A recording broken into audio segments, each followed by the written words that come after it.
ቨርጂኒቲን ያጣሁት ከዛ በፊት ነው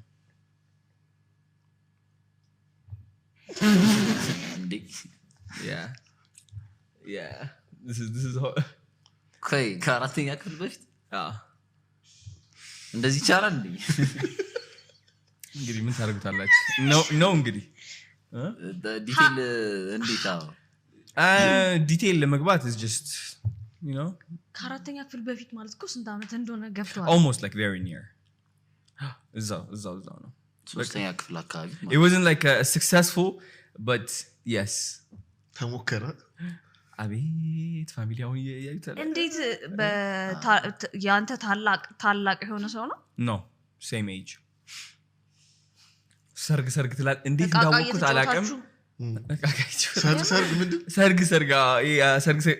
ነገርኩኝ I don't know why ቃቃይ ተጮት you know ሰርግ ቃቃይ ተጮት ባልና ሚስት ምናምን እንደዛ መሰለኝ ለማለት ይፈልግ ባልና ሚስት ነገር I think recording ሰብሬዋለሁ ኢትዮጵያ እንትና like እንትና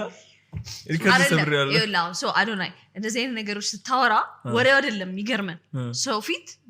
ለዛው በጣም ብዙ ሰው የሚያው እንትን ላይ ድፍር ብለህ እንደዚህ አይነት ወሬ ማውራትህ ነው የሚገርመን ባይዘው ወሬው አይደለም ገባ እንዴት እንደዚህ አይነት ነገሮች የምታረጋው እሺ ሁላችንም ማለት ነው we're acting like እቺ ህይወት ጥቅም እንዳላት ጥቅም የላትም አያችሁ እኔ በጣም ኤክስፕሎር ማድረግ ወዳለሁ like ስለ ህይወት በደንብ አጥንቻለሁ ብዙ መጽሐፍቶችን አንብቤያለሁ የህይወት ትርጉሟን ለማግኘት ማለት ነው and ያወቅኩት ትርጉም እንደሌላት ነው ልብ ብላችሁ ካስተዋላችሁ ማለት ነው እቺ ዓለም አየር ላይ እየተንሳፈፈች ነው ያለችው እኛ አሁን ሱፋችን ለብሰን